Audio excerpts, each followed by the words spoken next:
Teleamazonas presenta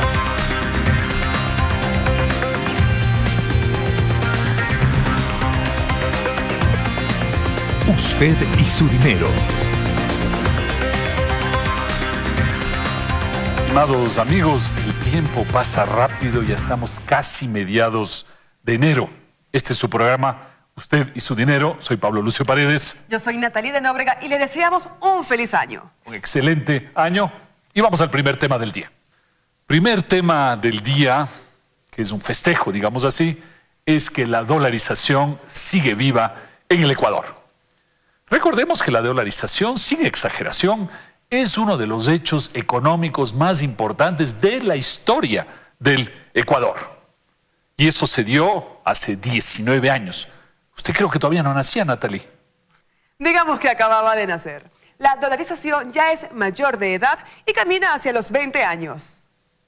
Así es. Recordemos que la dolarización se dio al final de la crisis del año 98-99, crisis que provino de una serie de plagas que le impactaron al Ecuador. La guerra con el Perú, la última guerra con el Perú, la crisis internacional de esa época, el fenómeno del Niño, que no ha habido dos, sino dos, como es en los últimos 50 años en el Ecuador, y el precio del petróleo que cayó a 7, 8 dólares el barril. Hoy el barril de crudo está alrededor de los 50 dólares y nos parece poco. Y todo esto se dio en el entorno de una gran debilidad política y bancaria en el país. Muchas cosas a la vez.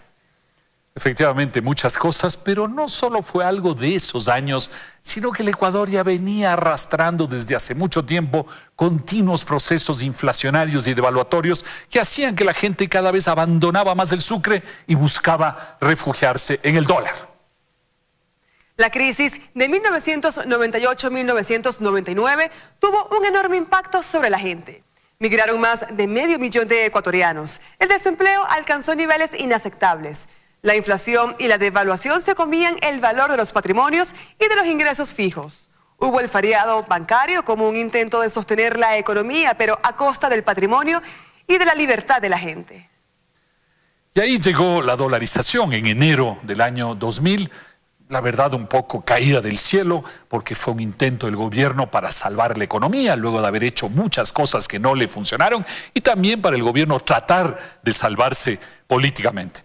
Pero llegó y se la hizo a 25.000 sucres por dólar, y recordemos que lo que se hizo es coger todos los valores en sucres y dividirle para 25.000. El efectivo que teníamos se dividió para 25.000 y nos dieron dólares. Los depósitos y créditos que había en los bancos se dividieron para 25.000 y se convirtieron en dólares, con lo cual los ahorristas salieron perdiendo y las personas que tendían deudas salieron ganando, lo cual la verdad no es muy justo. Se cambiaron los contratos, los sueldos, dividiendo para 25.000, las tasas de interés que andaban en el 60-70% se las bajó de manera obligatoria a 10-15% aproximadamente. Es decir, fue un gran shock en la economía sin duda.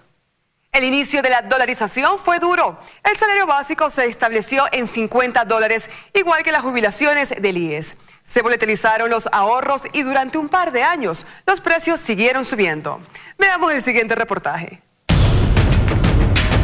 El 9 de enero del año 2000, hace 19 años, Ecuador abandonó la que hasta entonces fue su moneda nacional, el sucre, para dolarizarse.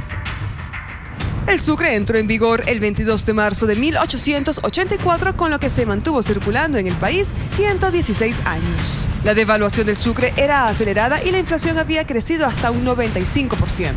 Ante tal panorama, el entonces presidente de la República, Yamil Mahuad, derrocado días después, decidió implementar la dolarización, que permitió que se haya recuperado la estabilidad económica del país, lo que generó la reaparición del crédito a largo plazo y que se redujera la inflación. Sin embargo, el comienzo de la dolarización, implementada a un tipo de cambio de 25.000 sucres por cada dólar, fue extremadamente difícil para los ecuatorianos, ya que favoreció directamente a los grandes deudores de la banca en el país y perjudicó a la clase trabajadora y jubilada. A los primeros, sus deudas en sucre casi desaparecieron en dólares, mientras que a los segundos, su jubilación mensual quedó reducida a 4 dólares, lo que empobreció más su nivel de vida. Tanto defensores como detractores de la adopción del dólar como moneda de circulación en Ecuador han coincidido en que una desdolarización en los actuales momentos sería catastrófica para el país. Pero cabe recordar que todos estos problemas que vivimos no fueron por la dolarización, sino por todo el desbarajuste anterior que llevó el tipo de cambio de 5.000 a 25.000 sucres por dólar en apenas un año y medio. El comienzo de la dolarización fue duro, pero si no hubiéramos estado dolarizados, hubiera sido más duro todavía. La dolarización ha sido buena para el Ecuador, por eso la gente no quisiera regresar atrás. Lo primero que se recuperó con la dolarización, y es fundamental, fue la confianza en el dinero, esta vez dólares, y la confianza relativa en el sistema financiero. Pues la dolarización ha aportado muchas cosas importantes al país. La inflación ha bajado, o casi no ha habido inflación en los últimos años.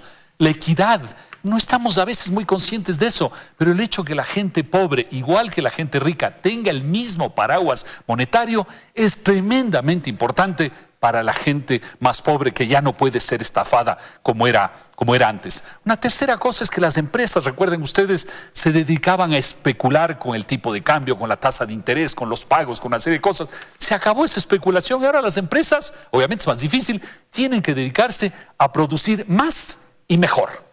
Y por último, el otro gran tema que se dio en el Ecuador es que los políticos ya no pueden manipular el dinero.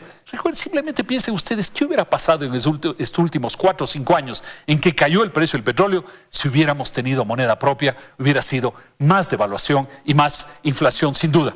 Ahora, como todo sistema económico, la dolarización tiene sus defectos y el principal defecto es que es un sistema inflexible, como se ha dicho, es una camisa de fuerza complicada. Pero no hay ninguna duda que para el Ecuador, entre pros y contras, los pros son mucho más importantes y por eso llevamos 19 años de dolarización y esto debería seguir de largo.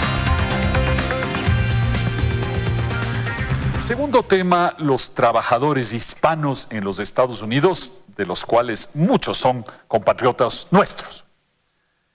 Los hispanos ahora representan una parte importante de la población en los Estados Unidos, 55 millones de personas, es decir, 17% de la población de los Estados Unidos.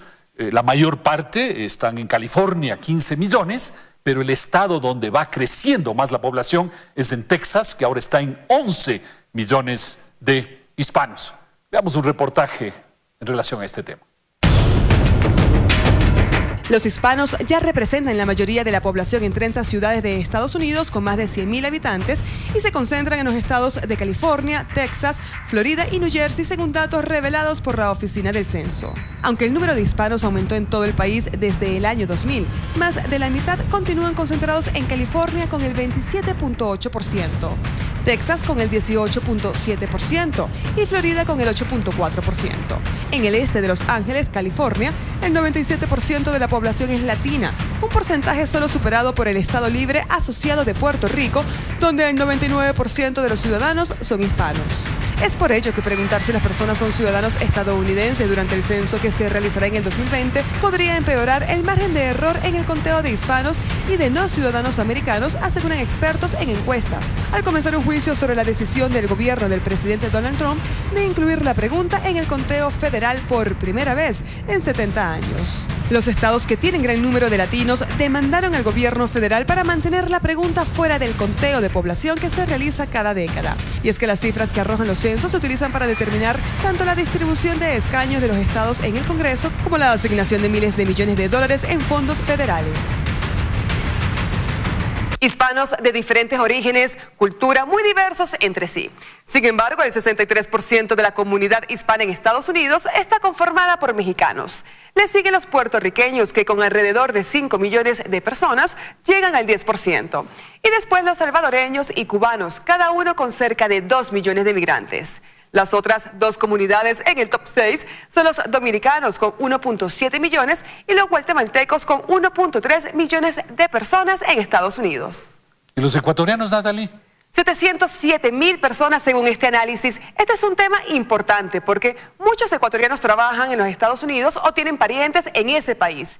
Recordemos que Nueva York o Chicago tienen más ecuatorianos que cualquier ciudad ecuatoriana con excepción de Quito y Guayaquil, por supuesto.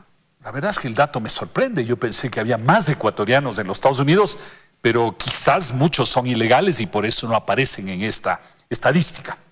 En todo caso, según un estudio presentado por Plan A Consulting, cada vez hay más hispanos trabajando en los Estados Unidos. Ahora representan el 16% de la población trabajadora, cuando eran menos del 2% en el año 1950, hace no mucho tiempo atrás. Cada vez hay más hispanos trabajando, pero por sus niveles educativos bajos todavía tienen empleos de menor habilidades y de menores ingresos.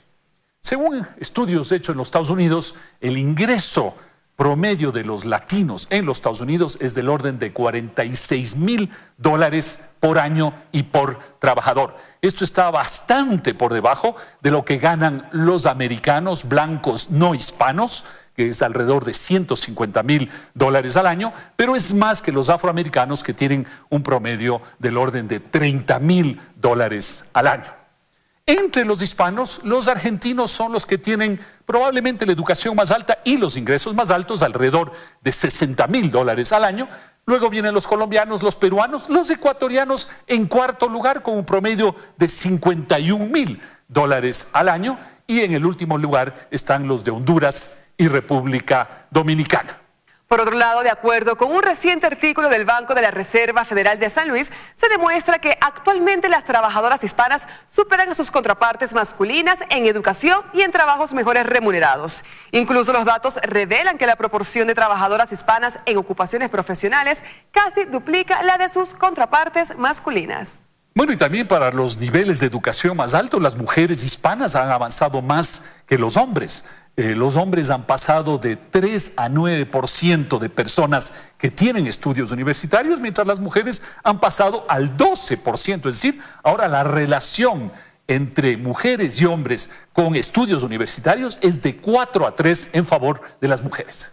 Para comparar los cambios en las ocupaciones desde 1960 hasta el 2016, se analizaron 9 grupos ocupacionales amplios, a su vez ordenados por su intensidad de habilidades, desde trabajadores profesionales y técnicos hasta obreros no calificados, pasando por vendedores o artesanos. Se observó que en los 2 grupos ocupacionales mejor pagados, es decir, profesionales y gerentes, la proporción de trabajadores hispanos de ambos sexos ha aumentado. Entre los trabajadores hispanos masculinos, el porcentaje de gerentes aproximadamente se duplicó desde el año 1960. Pero entre las mujeres, el porcentaje de gerentes se cuadruplicó, señores. Entre todas las trabajadoras hispanas, en el año 2016 se encontró que el porcentaje de ocupaciones profesionales era de 19,1%, casi el doble que el porcentaje de hombres hispanos, que es de alrededor del 10%. Conclusión: la presencia de trabajadores hispanos, hombres o mujeres, ha aumentado dramáticamente en los Estados Unidos, y las mujeres han avanzado más rápido que los hombres, siendo ellas las que realmente empujan el mercado laboral hispano en los Estados Unidos, y en particular con mayor educación. Sin duda, las mujeres han ganado espacios importantes en el mercado profesional en los Estados Unidos. Amigos, es momento de hacer nuestra primera pausa publicitaria. Recuerden que pueden hacer contacto con nosotros a través de nuestra cuenta en Twitter, @UstedYSuDinero. Y aunque estamos en el 2019, el correo electrónico sigue siendo el mismo: ustedySuDinero @teleamazonas.com. Ya volvemos. Tercer tema del día es el riesgo país. Y hablamos de esto porque casi todos los días oímos en la radio, la televisión, la prensa, este término, el riesgo país. Se dice que el riesgo país está en 600 puntos o en 800, o que bajó a 500 o se puso en 1000 puntos. Pero, ¿qué significa realmente este porcentaje? De cierta manera es muy sencillo. Es la tasa de interés que los inversionistas exigen el Ecuador les pague, adicional a la tasa de interés de los Estados Unidos, para invertir en deuda ecuatoriana en lugar de deuda americana. Es como si usted tiene un amigo confiable al que le cobra 6% por prestarle dinero, y a otro amigo le cobra 10,5%. El segundo amigo es menos confiable, es más riesgo, y por eso usted le cobra 4,5% adicional. Eso es el riesgo que representa el amigo. 4,5% son 450 puntos. Y estos últimos tiempos la tasa de riesgo del Ecuador ha estado alrededor de 700, 800 puntos, es decir, que los inversionistas para invertir en deuda ecuatoriana exigen 7 a 8% más que para invertir en deuda de los Estados Unidos. Vemos que en el 2015 el riesgo país estuvo en 1.266 puntos, o sea, cerca del 13%. Y en el 2008 a 4.731 puntos, o sea, el 47%. Bueno, estos son dos momentos muy específicos. El uno, el 13% en el año 2015 es cuando cayó el precio del petróleo y la gente en el mundo decía, caramba, ¿será que el Ecuador va a seguir y va a poder seguir pagando su deuda? Por eso subió mucho el riesgo Ecuador. Y el otro, que fue en el año 2008-2009, que subió a más de 40%, es porque el Ecuador dijo, yo no voy a pagar la deuda. Y entonces toda la gente en el mundo dijo, si el Ecuador no va a pagar, entonces no podemos confiar en la economía ecuatoriana. Esto es como si un amigo viene a pedirle a usted prestado dinero, pero dice, me prestan, pero yo no voy a pagar. ¿Qué hace usted cuando eso sucede? La verdad, no prestarle, o si lo hago, cobrarle un interés muy alto para cubrir mi riesgo. Simple sentido común, y eso es exactamente lo que sucede en el mundo. Ahora, ¿de qué depende el riesgo país? ¿Cómo se calcula el riesgo país?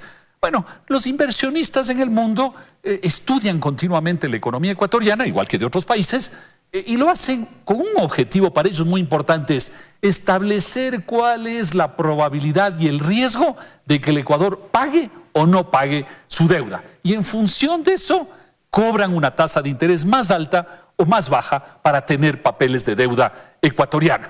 Ese cálculo se hace en el mundo todos los días y se publica todos los días, y ese es el riesgo país. Que en el caso de Ecuador es alto en relación a otros países. Vemos en el gráfico que estamos alrededor de los 750 puntos, relativamente parecido a Argentina. Luego hay países hacia los 200 o 300 puntos como Colombia, Brasil o México. Y los que mejor están son Perú y Chile hacia los 150 puntos.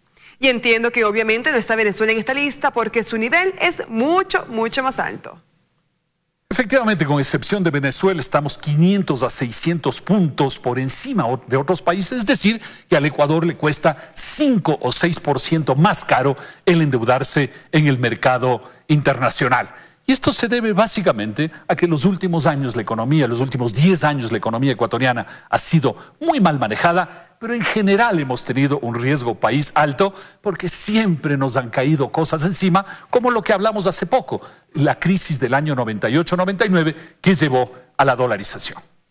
¿Y esta es la única medida de riesgo que representa el país? Si hablamos en términos diarios y públicos, esta es la única medida que hay exacta del riesgo país. Pero insistamos, es el riesgo de los financistas en el mundo que dicen el Ecuador me va a pagar o no me va a pagar la deuda que tenemos con ellos. Pero hay otros inversionistas, los inversionistas reales, el que va a abrir una empresa en el Ecuador, el que va a comprar un negocio en el Ecuador, y para él el riesgo es una cosa diferente. Por supuesto, él mira el riesgo país, pero mira otras cosas. Mira el crecimiento económico, mira el tamaño del mercado, mira las leyes laborales, mira qué tanto somos respetuosos en el Ecuador de las leyes y establece su propia percepción de riesgo. Los factores con los que convivirá día a día en el país durante muchos años, porque las inversiones se hacen para durar años de años. Y ahí encontrará cosas muy positivas como la relativa paz y tranquilidad que vive en el país, y cosas malas como el poco respeto a las leyes, por ejemplo. Y de todo eso el inversionista saca su propia percepción de riesgo, igual que Natalie, yo, las personas que nos escuchan, cada uno tenemos una cierta percepción de riesgo para hacer cosas o no hacer cosas en el Ecuador, pero ese riesgo no se publica. El único que se publica es el que tiene que ver con el llamado riesgo país ligado al pago o no pago de las deudas. Cuarto tema de este programa son los grandes y maravillosos inventos del pasado y del presente. Porque efectivamente, Natalie, la tecnología ha cambiado nuestras vidas sorprendentemente. Sin duda, Pablo, vemos cómo los autos y el Internet, por ejemplo, determinan cómo vivimos. Ciertamente en general para bien, aunque también con sus cosas negativas. Tú hablabas del auto, el auto ha traído congestión y contaminación, el Internet ha permitido educación y comunicación increíble, pero también genera adicciones y genera relaciones sociales, la verdad, un poco extrañas. El profesor Gordon, recordemos, ha resumido los grandes inventos de los últimos 150 años. Es impresionante. Ahí vamos desde la electricidad hasta el internet, pasando por radios o aire acondicionado. Son cosas tan habituales que ya no valoramos cómo han cambiado nuestra vida. Pero ¿se imaginan vivir sin aviones y no poder volar a otra ciudad, por ejemplo? O sin autos, sin teléfonos inteligentes, pasar el día o la noche sin electricidad. El profesor Gordon lo que ha hecho es agrupar todos esos inventos en 5 grandes categorías, que es el hogar, la vivienda, la energía, el transporte, las comunicaciones, la salud. Y cuando miramos desde ese punto de vista nos permite ver un poquito más cómo el mundo ha cambiado, ¿no? Ahí tenemos el tema, por ejemplo, de los autos, el hecho de volar, el hecho de aplastar un botón y tener electricidad, o los grandes edificios que se han hecho gracias al aire acondicionado, o los cambios en la vida de la gente de la refrigeración, en fin, cambios enormes. Sí, y más específicamente, en apenas 10 años que van desde 1876 a 1886, 10 años explosivos, tenemos una lista importantísima de inventos de esa época. Hay cosas que ya comentamos, pero hay otras que han cambiado la vida y no lo recordamos. Por ejemplo, los esferográficos o el inodoro dentro de una casa que requiere de toda una tecnología más higiénica. O las vacunas, las primeras de las cuales fueron para el Anthrax. Y en esta lista no está un invento muy importante como lo fue el Blue Jean, patentado en 1873. Inventos que definitivamente nos han acomodado la vida. ¿Y de dónde vienen estos cambios y grandes inventos? Por supuesto, de ingenieros y científicos, en otros casos de practicantes con no tanta ciencia, en ciertas situaciones a través de grandes organizaciones, otra vez hasta a través de procesos desorganizados e inesperados. Pero sobre todo, todo esto proviene de sociedades de libertad. Porque cuando la gente siente que es libre, sabe que puede desarrollar sus ideas sin que un gobierno o una ideología lo vaya a impedir. Porque la gente sabe que puede desarrollar sus ideas y beneficiarse, ya sea en estatus o en dinero. Porque la gente sabe que desarrolla ideas, que esas ideas se van a multiplicar en su sociedad y que toda la sociedad va a mejorar. Esto es clave. Ninguno de los grandes inventos prácticos de los últimos 100 años, ni de la lista anterior u otros, han venido de países socialistas. Ninguno. Ni siquiera el blue jean, que como indumentaria proletaria pudo haber sido inventado por la Unión Soviética proletaria. Sí se desarrollaron en la Unión Soviética equipamientos encargados y financiados por el gobierno, como armamento, computadoras o naves espaciales. Pero nada donde el consumidor sea quien decide. Nada donde haya que entender el gusto de la gente. En la Unión Soviética, más bien, el blue jean americano se volvió un producto contestatario. Y en Cuba, uno de los productos más admirados son los automóviles americanos de los años 50, antes de la Revolución. Termino con una anécdota que muestra cómo los gobiernos y la ideología pueden matar el desarrollo. Hacia 1400 la China tenía la mejor armada, es decir, los mejores barcos del mundo, y normalmente debió convertirse en el rey o la reina de los mares en lugar de España y Portugal. Sin embargo, el emperador en esa época ordenó que se destruya la flota china porque consideraba que no era necesario abrirse al mundo ni para comerciar ni para intercambiar ideas.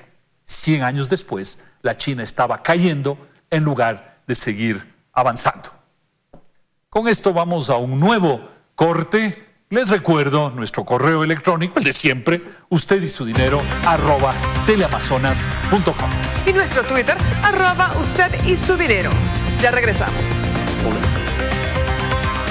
Ya volvemos con más de Usted y su dinero. Estimados amigos, estamos de vuelta, el último segmento de este programa, consejos, y el tema es ¿cuánto cuesta contratar personal?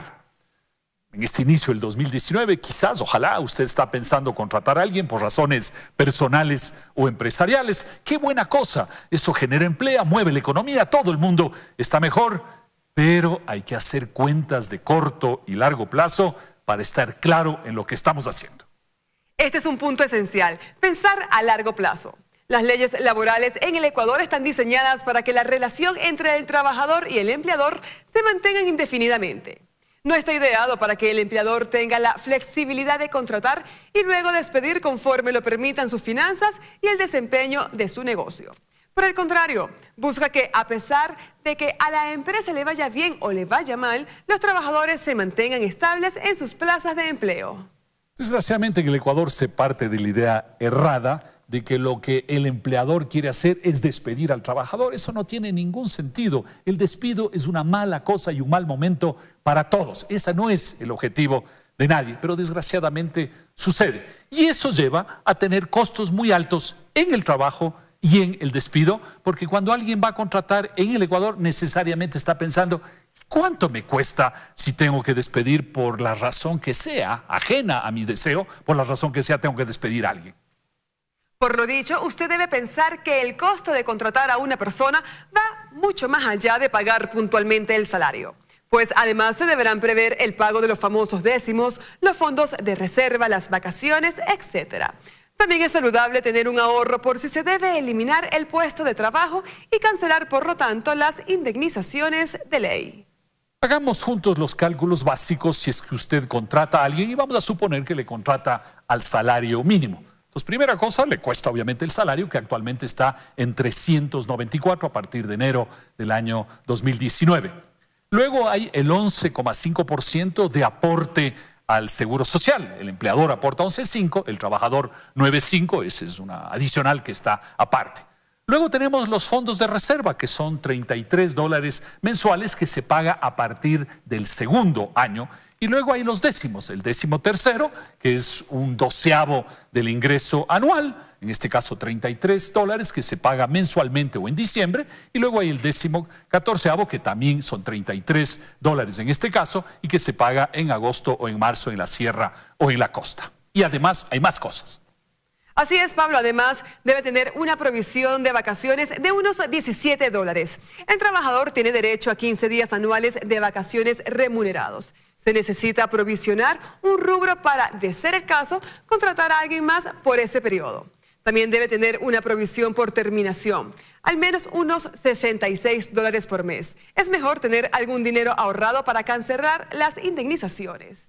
En el primer escenario, el trabajador tiene más de 3 meses y menos de 3 años. En este caso debemos hacer una provisión fuerte de unos $99 mensuales. Pues si despedimos al trabajador en el mes 5, 6 o 7 o en el segundo año, deberemos pagarle 3 remuneraciones completas. También debe tener una provisión por terminación de unos $33 al mes. En el escenario 2, nuestro trabajador tiene más de 3 años. Entonces nos corresponde tener provisionado al menos una remuneración anual, pues se debe cancelar un sueldo por cada año de trabajo. Haciendo cuentas totales, en el primer año a usted le va a costar el trabajador 527 más una provisión de $66. En el segundo año le va a costar 560 porque ya se incorpora el fondo de reserva más la provisión de 66 y a partir del tercer año le va a costar 560 más la provisión de 33. Es decir, a grosso modo le cuesta alrededor de $600 mensuales. La conclusión es que contratar personas en nuestro país es costoso y va mucho más allá del pago mensual del sueldo.